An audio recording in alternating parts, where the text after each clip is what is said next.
Hi, everyone. This is Dr. Jamesia Hoyle, the coordinator for the Next Generation Global Health Security Network. I'm happy to be joined today with Mr. Luis Ochoa Carrera, who is the president of AMEXBIO. He's also a NextGen member and one of our mentors in the 2018 Next Generation Global Health Security Mentorship Program. So today he's going to be giving us a primer on biosafety and biosecurity as we have the launching of our biosecurity biosafety working group. So with that, Luis, thank you for joining us today, and I'm going to hand it over to you. Thank you very much, Yamicia. It is a pleasure. Good morning, good evening, or good afternoon, whatever you are listening or watching us. It is an honor and a privilege being here and contribute with the Next Generation Global Health Security Network in this June webinar series. Today, we're going to talk about one fundamental and necessary topic called biosafety and biosecurity training in life sciences and awareness raising. So, how many of you are familiarized with being a scientist student? How many of you have heard myths and all types of comments about the life science profession? The science student. Many people go to college dreaming of one day becoming a famous investigator, and being a science student means that there's no such things as syllabus week, CS, get degrees. There will always be someone smarter than you. The extra credit is not an option. The library will become your second home. Sleeping is a luxury. People think that you know way more than you do. It is normal to have no idea what you are doing. Science doesn't lie, or labs will always go over the scheduled time. But in the end, all those sleepless nights are worth it when you find a cure to cancer, or you discover a new drug for treating Ebola or malaria, or even if you are the inventor of a new emerging technology that will benefit the human beings. Scientists are between good and evil. Being a science student or a recognized researcher have lots of implications. It implies being responsible and have an ethical behavior inside or outside the lab, because everything starts with good intentions. With some phrases like, I would like to find a cure against certain diseases. I want to understand more about the biological systems. I would like to create new microorganisms. I would like to make things easier. But the two final questions, I want to make more money, or I can do it faster with a lower cost. That's why it's very important for us to have a complete balance between science students. It is well known that the increase of infectious disease detection capacity has not been paralleled by an increase in biosecurity, biosafety measures, and with international policies, specifically in low-resource countries. Being part of a science project or industry can be confusing by creating the concept that everything is so predictable. But when you add to this equation the emerging technologies such as gene editing, the financial resources, that can lead us to a point where we never think about being.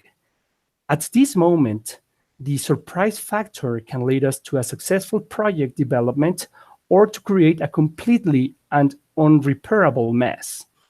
Some of the emerging technologies that are related with this rate of advance are the gene editing, the nanotechnology, the biotechnology, the 3D printing, mobile technology, virtual reality, artificial intelligence, robotics, and Internet of Things, and solar technology. And it is very important to know that science and technology need to be combined with biosafety and biosecurity. So, when we first heard or we first heard the word biosafety, biosecurity, the meaning can tell us a lot of things. Even in several countries, the synonymous of those terms can be different, creating to the scientific community into a big bio confusion. Think about something you know and understand very well. Think about that you maybe know something about your favorite football team.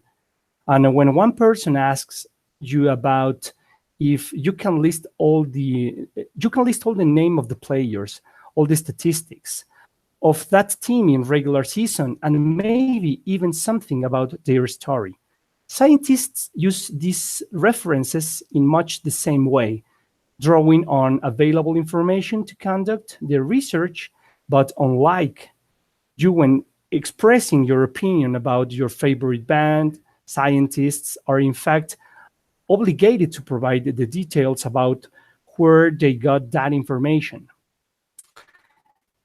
The scientific literature is designed to be a reliable scientific research, providing a growing, stable base for new research investigations.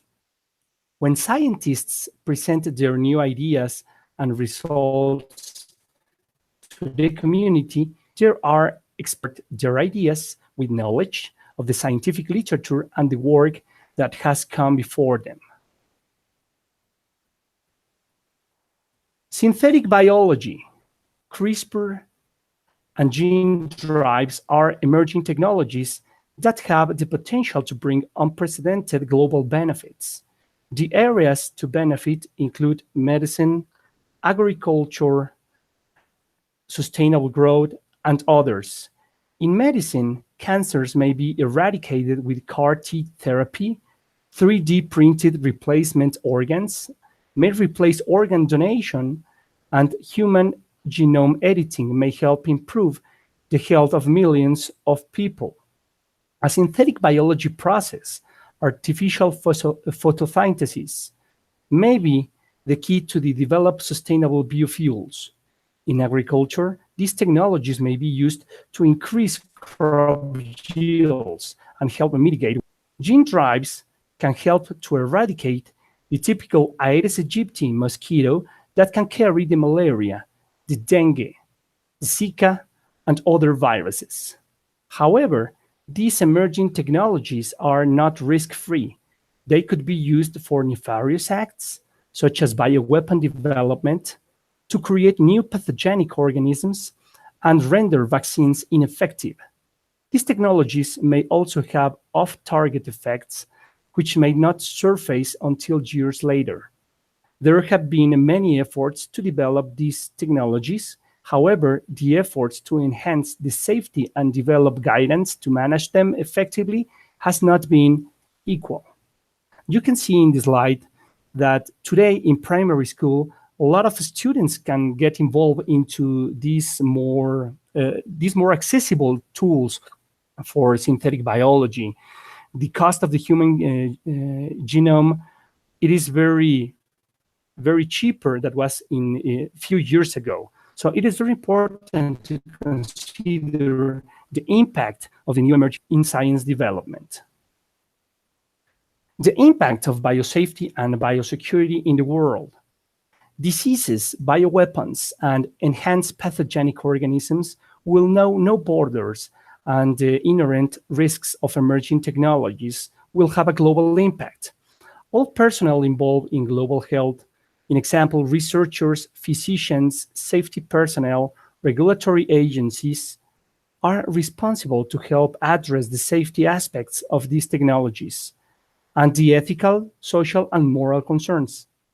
It is imperative, absolutely imperative, to form international coordination efforts to mitigate these risks, enhance safety measures, and develop appropriate global policies for effective governance of these technologies. Independent of political factors, countries with shared borders have common interests that are based on the epidemiological surveillance of emerging and re-emerging infectious diseases, the transfer of technology to, and of course, the effective risk assessment, safety guidelines, and governance for these technologies.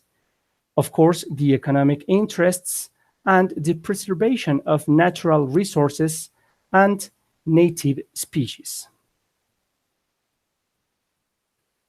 A multidisciplinary group of professionals converge every day at healthcare institutions and industries. We have to strengthen the importance and relevance that biosafety and biosecurity provide to the scientific community, including the students. We need to include also the health workers and anyone who could encounter or work with biological materials. So it is not a simple job or a simple task. We will need the engage of several professionals, health professionals, and of course, of several disciplines. However, as the world confronts widespread global threats to humankind, such as nuclear and chemical weapons, the millennia-old concept of utilizing a biological agent as a weapon has evolved with technology and now requests a threat accessible to many. While many countries pose threats due to use of advanced technology like CRISPR-Cas, other countries lack an understanding of the benefits of established tools like a real-time PCR for detecting infectious disease threats. In addition, inequalities in technology, capabilities, and expertise combined with limited technology transfer between countries have created imbalances that could be mitigated through the innovative use of broadly accessible technologies such as mobile applications, like an example.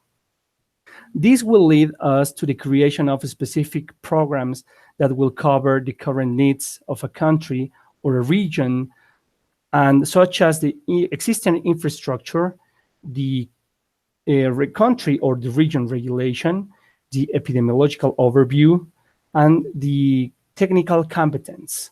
In this slide, you can see one researcher is requesting for a Burkholderia pseudomallei culture for the standardization of identification techniques. However, Burkholderia pseudomallei, it's a select agent. Maybe the personal investigator had no idea what he was requesting to the network. And where is the cybernetic police? It's my question in this slide.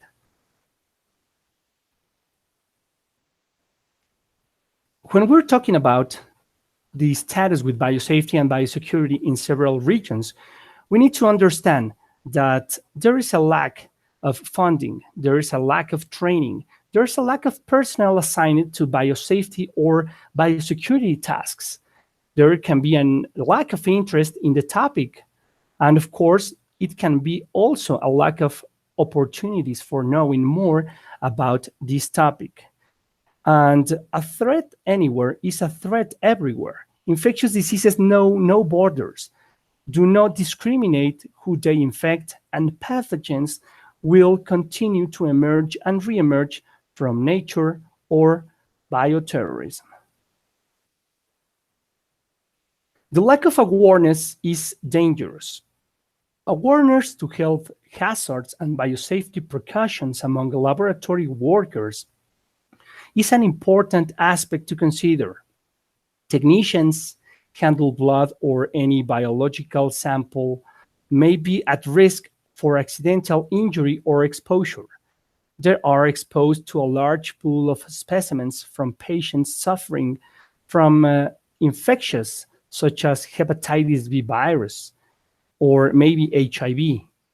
The lack of awareness regarding biosafety issues results in improper handling and or dangerous laboratory practices during sample collection, processing, and discarding of specimens, potentially making laboratory technicians more exposed to pathogens.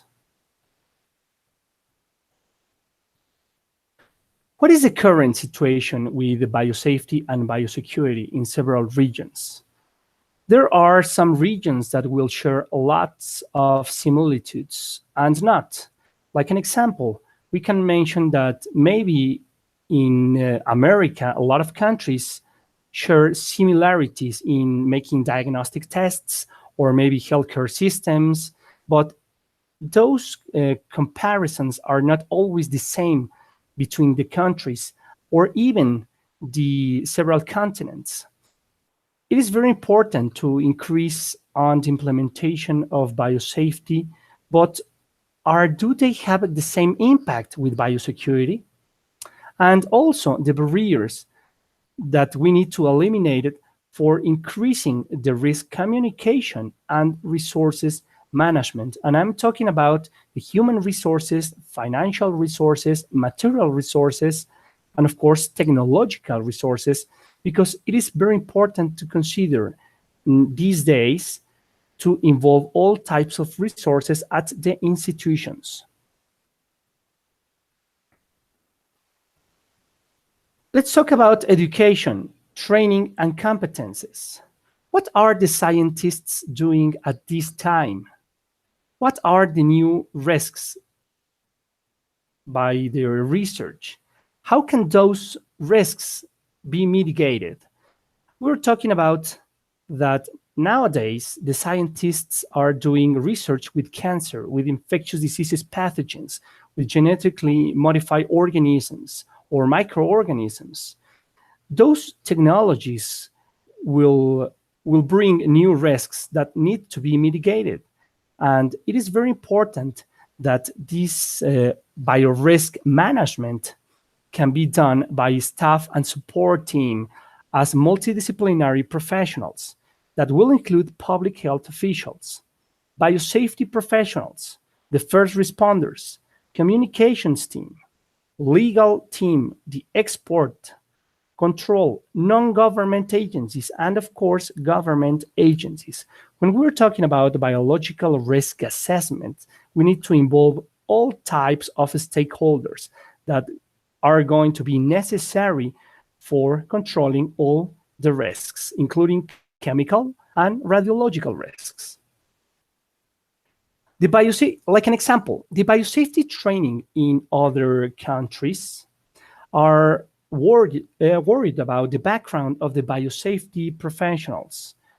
When we were talking about that the biosafety professional development opportunities are, or there is an increased interest of acquiring this type of knowledge. Like an example, the American Biological Safety Association has 72% of their members that vote for having webinars. For pre-conference courses, 59%. The conferences, 55%. The different teams of symposium topics, 51%. And of course, the mentoring between Eastern and Western twins, 23%. This is very, very important for increasing the biosafety training. And it is very important to know also that the current challenges of biosafety and biosecurity in the world are to identify and categorize all the vulnerabilities at all levels, including postgraduate students and undergraduate students, to evaluate the technical competences of the biosafety and biosecurity responsibles or officers, and to strengthen the biosafety and biosecurity procedures of all institutions, government institutions and non-government institutions.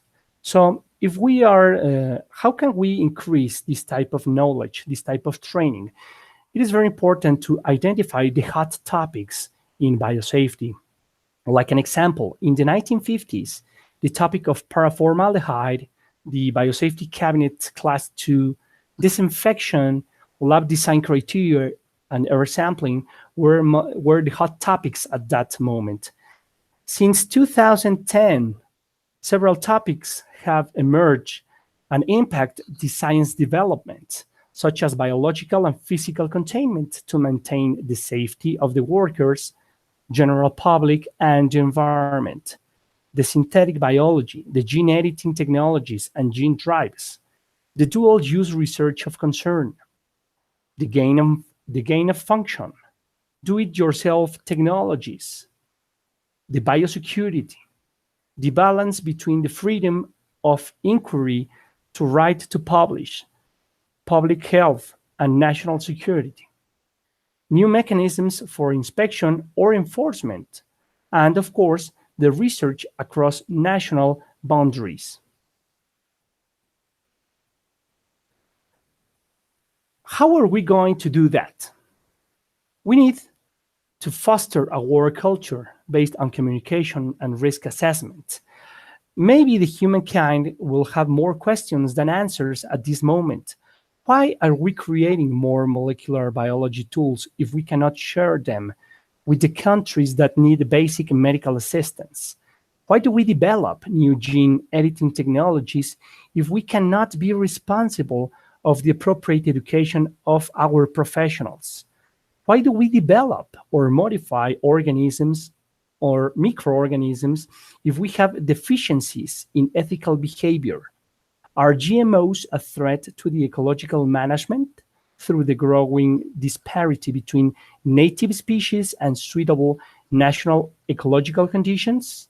Will climate change demand a new threat paradigm? The community responsible for answering these questions has expanded such that the biosecurity and biosafety must become part of the standard lexicon for all persons involved in global health, including researchers, physicians, public health officials, community health workers, and anyone else who could encounter a dangerous pathogen, as we mentioned in previous slides. As a community, we must be able to answer these persistent questions about the biosafety and the biosecurity. And we have to also strengthen the training at basic levels, not in the upper levels when the student is already formed. We need to create a base science development on current problems, such as the public health priorities of a country or a region.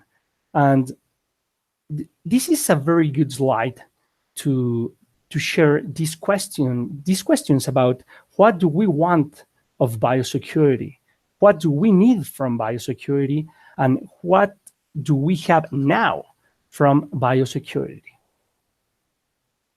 The future challenges of biosafety and biosecurity worldwide is to create strategic alliances among experienced biosafety professionals for strengthening the strategic planning in the region. It is also very important to continue with the academic development of life science professionals and to share these concerns with other professionals that could help us for looking for new solutions and better than we have now. In the slide, you can see some of the colleagues from the APSA International, who is the Biosafety Association of the United States of America, that involves, of course, a lot of professionals from different parts of the world. Biosafety and Biosecurity Task Force. It is very important that there are several organizations that are creating and developing specific profiles and curricula for biosafety and biosecurity profession. The goals of these groups of persons is to establish a path forward and a framework for offering biosafety and biosecurity credential, to determine which resources are needed to support this credentializing. Do we need new training? Do we need specific training? Do we need to publish it? Do we need to involve more policy makers? We need to define also the marketing strategy to launch the new biosafety and biosecurity credential. This is how are we going to make it with a task force. But this needs to be a task force that involves all biosafety professionals across the globe. When are we going in the next years? We're going to continue to fight against infectious disease emergence with hazardous materials transport, with environmental impacts, with drug trafficking and corruption, with unemployment and poverty, with the migration challenges, with the emerging technologies, and of course, with the lack of communication. We need to continue fighting with unknown outbreaks, with bioterrorism, with inappropriate waste disposal, with the intentional release of GMOs, and of course, with the protection of the native seeds, plants, and water resources. In the next few years, or maybe in the next few months, we all as a community will going to be in one way: health, defense, intelligence, and compliance with all regulations. There is a great need for public and private sectors to form strategic alliances between institutions and for the institutions. And of course, there is very important to have local, national, and regional leadership for accomplishing all the goals. For this slide, it is very important to mention that there are a lot of efforts, international, national, regional efforts for knowledge, well, for sharing knowledge of biosafety and biosecurity. You can see a lot of institutions, organizations that have a very strong background about all the activities that they develop. However, all these associations, institutions, or organizations, it is very important to go together and to work together for achieving the goals and, of course, our main objectives. Our conclusions about this topic about biosafety, biosecurity, and science is: what do we want from biosecurity? What do we need from biosecurity? What do we have now from biosecurity? We need to foster a work culture that allows the optimization of the existing resources at both institutions, at all institutions, to provide training for personnel, to respond to critical situations involving biological hazards and biological threats.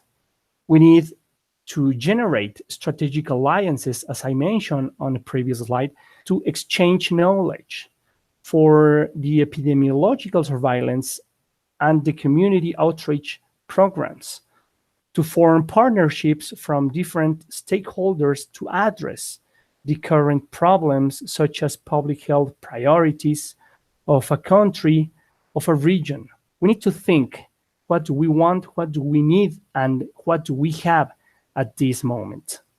And the way is going to be very difficult, but if we join together as a community, as a responsible biosafety officers, responsible scientific professionals, absolutely, we're going to make it, and we're going to be the number one in our profession.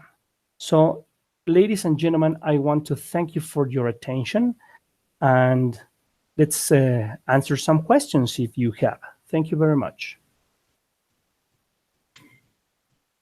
Thank you, Luis, for an excellent and thought-provoking presentation. So I do want to remind people, if you do have questions, there is a chat box on the right-hand side of your screen. If you could just type those questions in, then we will fill them for Luis to answer for the remainder of the time of our webinar series. So Luis, we do have one question already, and it's in regards to credentialing, and it says credentialing means what exactly? Is it any type of certifications or something else that you're thinking about? Yes, well, there are a lot of associations like the American Biological Safety Association that it is working at this moment with certification of these biosecurity professionals. The International Federations of Biological Safety Associations, IFBA, has several exams for certifying biosafety professionals. So what we need to do is to join together as a group, as a task force for creating these biosafety and biosecurity credentials and sharing with the biosafety professionals and also the people that are not involved directly with the biosafety professionals, such as biologists, like an example, environmentalists, because there is a great need for defining the curricula and, of course, the background that some universities need to add into their study plans.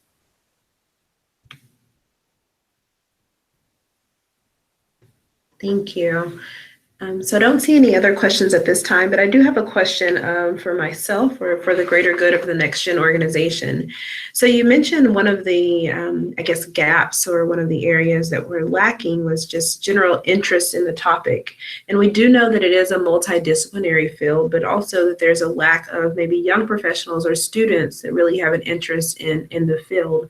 And so I'd like to know your opinions on encouraging more disciplines to be involved in biosafety and biosecurity, but also to engage individuals at an earlier level. So maybe if it's K-12 education or early in the undergraduate education, but what are your thoughts on how to engage people earlier on?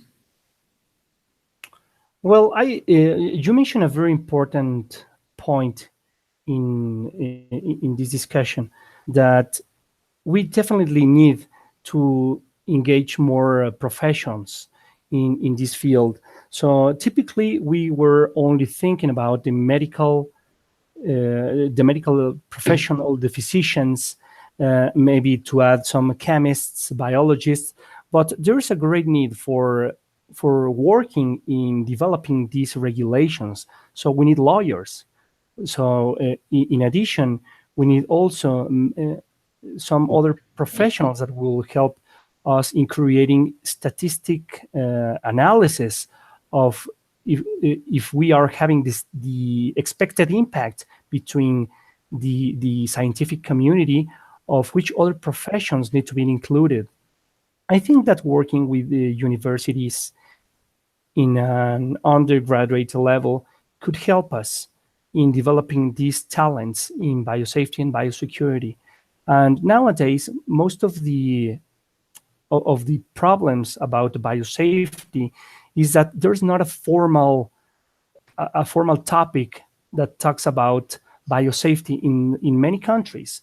Like an example, if we're talking about Mexico, there is not a formal topic that can involve biosafety, biosecurity, and secure practices in laboratories. So the student learns that knowledge when they go to the institutions, to the healthcare facilities, and they see other biosafety professionals doing things different. So I think that definitely we need to focus on undergraduate students, but we need to keep working with graduate students for avoiding this type of mistakes or of lack of information or interest. Thank you. So you bring up an important point in that conversation, just about the availability of curriculum. And I was wondering if IB or IFBA or APSA or any of the other organizations that are really keen on biosecurity and biosafety, are they pushing a standardized curriculum? And if so, what does that curriculum include? The IFBA has one standard. The IFBA has standard certifications. So I think that APSA International has their own certification, and they does not necessarily are aligned to the IFBA certification. I think that we will need to analyze all the contents of the biosafety credential of APSA International, like an example, and maybe to analyze as well the IFBA content. And like I mentioned this because if we're talking about of creating a new credential for Latin America professionals, maybe we need to see the background of these biosafety professionals, see the context of each country. Because as I mentioned, most of the countries share similar resources, but some of the countries also shares similar problems. And the solution or the risk assessment that I can use for solving one problem in El Salvador, like an example, that it will not be necessarily the same that in Bahamas or maybe in Brazil or even in Mexico.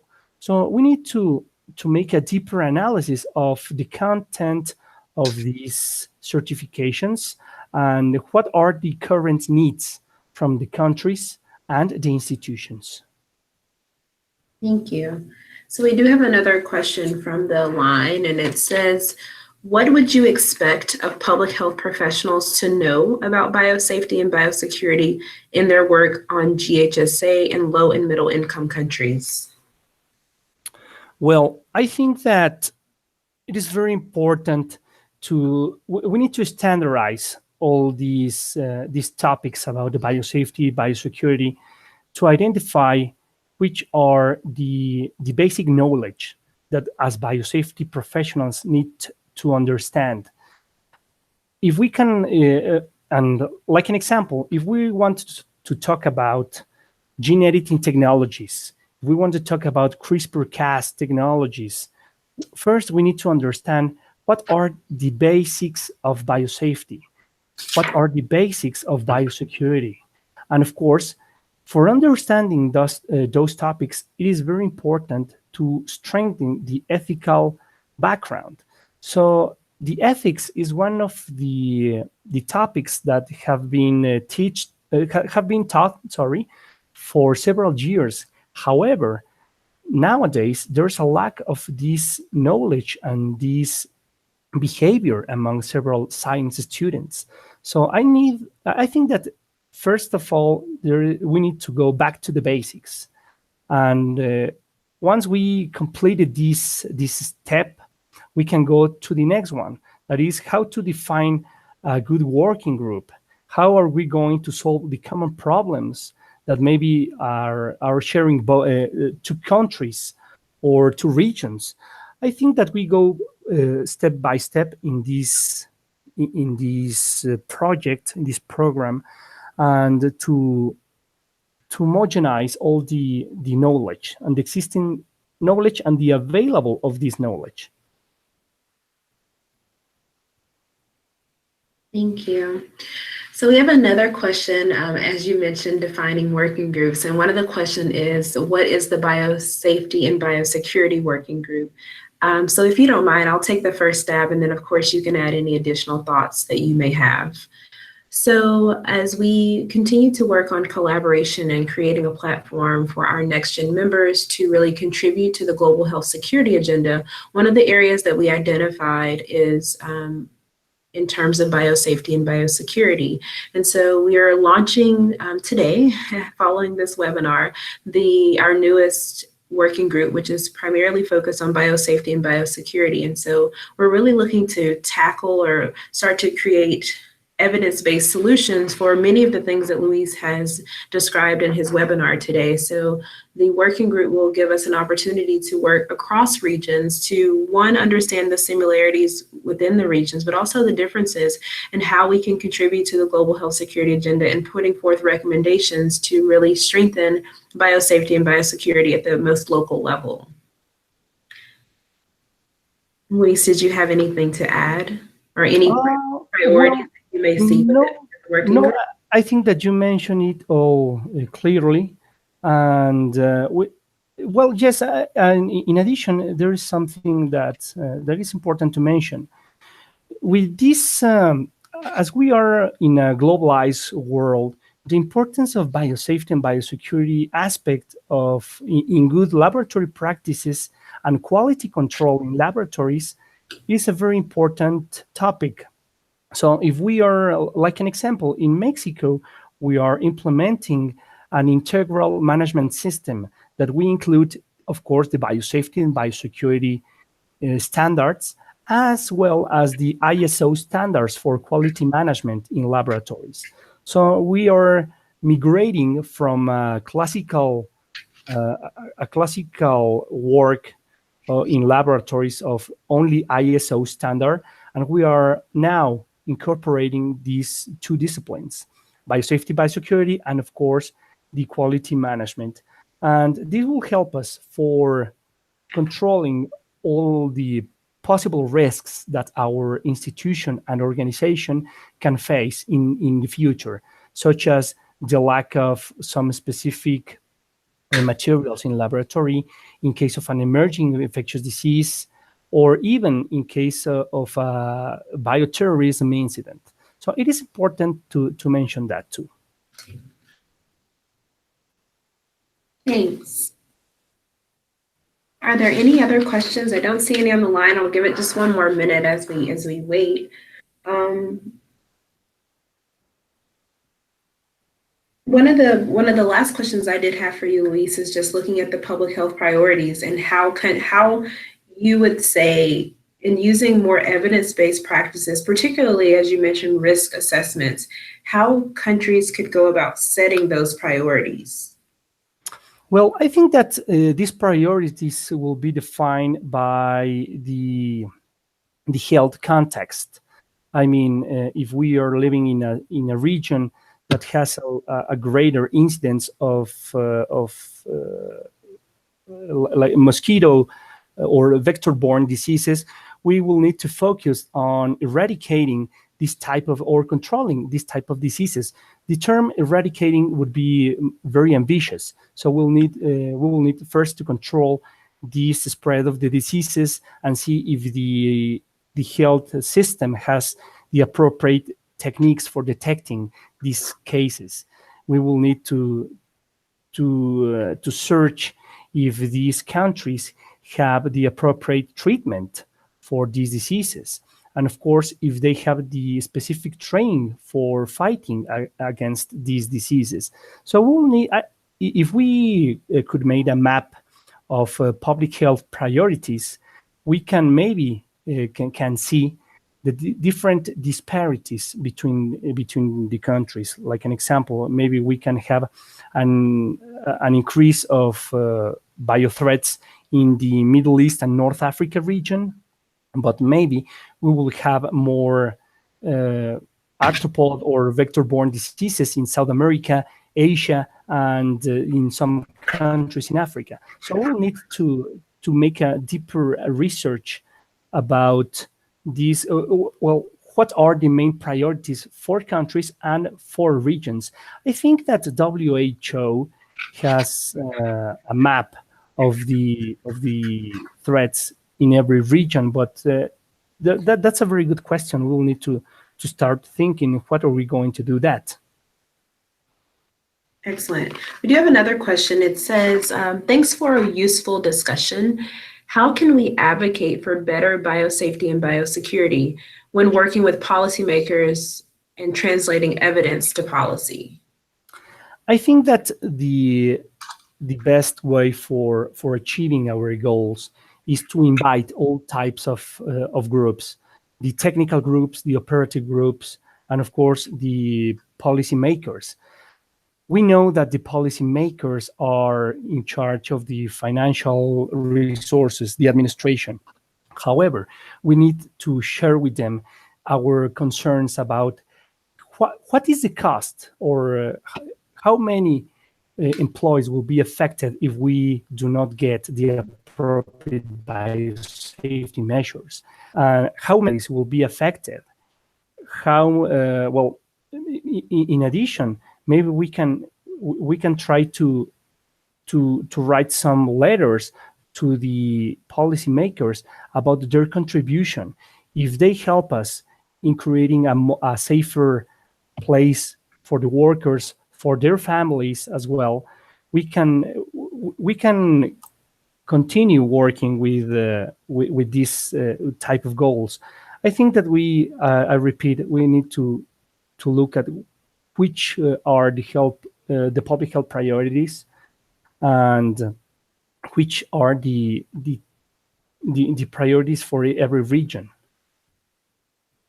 Yeah, and I also think in addition to that, one of the great things about GHSA as really a catalyst for the international health regulations is that one of the main focuses of GHSA was to really raise some of these issues to national level priorities so that we can start having the conversation about these issues at not only the local level, but it goes all the way up to decision makers. So I think as we're considering, the multidisciplinary groups that we need to work with and having the right people at the table, it's also very important to have the right decision makers at the table and so that they are knowledgeable that this is even an issue and how deeply rooted the issues are.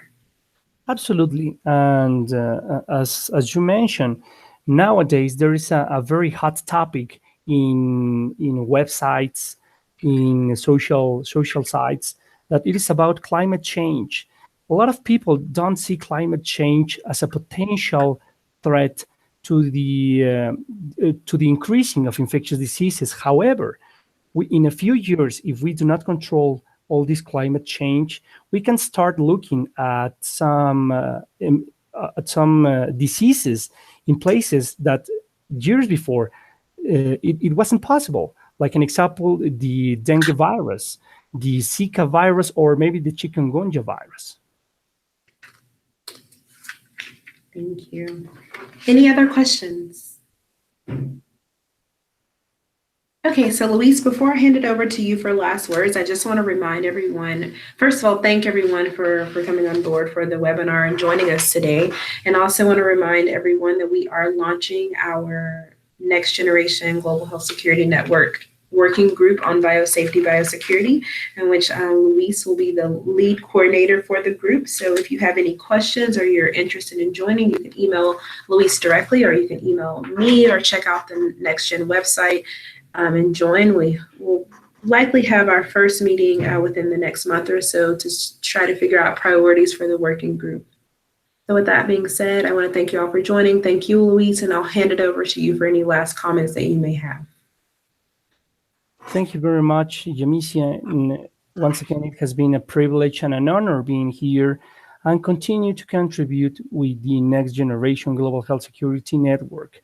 We invite to all of the participants to send emails, or if you want to clarify your doubts, we are always welcome. Awesome. Thank you so much. Thank you so much.